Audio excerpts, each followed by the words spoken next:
Christophe Guillouis is a well-known author in France. He's written a number of books about that country's middle and working classes. He recently gave a long interview to a website called Spiked about the Yellow Vest demonstrations there that have convulsed French society and terrified the French government. Our media haven't said very much about the Yellow Vests, and that should not surprise you. Ostensibly, their protests are a reaction to global warming taxes and speed cameras. But as Guillouis explains, what you're actually watching is a revolt against a deeply selfish and stupid establishment, and that very much includes the media. Listen to his analysis here and ask yourself if it sounds at all familiar. Quote, 15 years ago, I noticed that the majority of working-class people actually live very far away from the major globalized cities, far from Paris, Lyon, and Toulouse, and also very far from London and New York. Technically, our globalized economic model performs well. It produces a lot of wealth, but it doesn't need the majority of the population to function. It has no real need for the manual workers, laborers, and even small business owners outside of the big cities. Paris creates enough wealth for the whole of France, and London does the same in Britain. But you cannot build a society around this. What the Yellow Vest protesters have in common is they live in areas where there is hardly any work left. They know that even if they have a job today, they could lose it tomorrow and they won't find anything else. They're also culturally misunderstood by the elite. One illustration of this cultural divide is that most modern progressive social movements and protests are quickly endorsed by celebrities, actors, and the media and intellectuals. But none of them approve of the Yellow Vests. Their emergence has caused a kind of psychological shock to the cultural establishment. It is exactly the same shock that the British elites experienced with the Brexit vote, and that they are still experiencing now, 3 years later.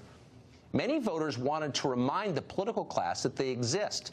That's what French people are using the Yellow Vests for, to say, we exist. We are seeing the same phenomenon in populist revolts across the world.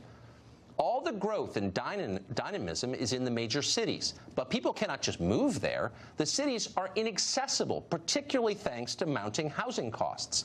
The cities have become very unequal, too. The Parisian economy needs executives and qualified professionals. It also needs workers, predominantly immigrants, for the construction industry and catering, etc. Business relies on this very specific demographic mix. The problem is that the people outside the cities still exist. The non-urban population actually encompasses the majority of French people. We have a new bourgeoisie, but because they are very cool and progressive, it creates the impression that there is no class conflict anymore. It is really difficult to oppose the hipsters when they say they care about the poor and about minorities. But actually, they are very much complicit in relegating the working classes to the sidelines.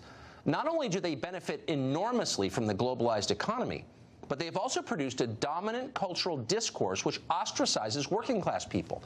Think of the deplorables evoked by Hillary Clinton. There is a similar view of the working class in France and Britain. They are looked upon as if they are some kind of Amazonian tribe.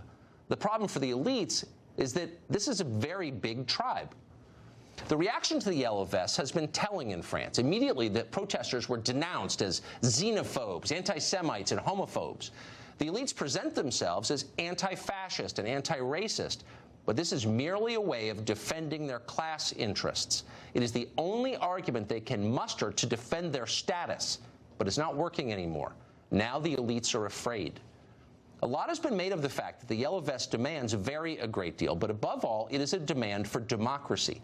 Fundamentally, they want to be taken seriously, and they want to be integrated into the economic order. We need a cultural revolution, particularly in the universities and in the media. They need to stop insulting the working class, to stop thinking of them as imbeciles.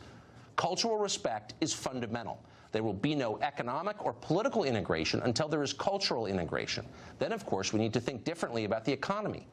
That means dispensing with neoliberal dogma. We need to think beyond Paris, London, and New York. End quote. Well, if you found yourself, as you heard that, thinking that Guillouis was talking about your country, not France, there's a reason. In many ways, he was. Imagine what it would look like if our Republican leaders understood what you just heard. They might start winning elections.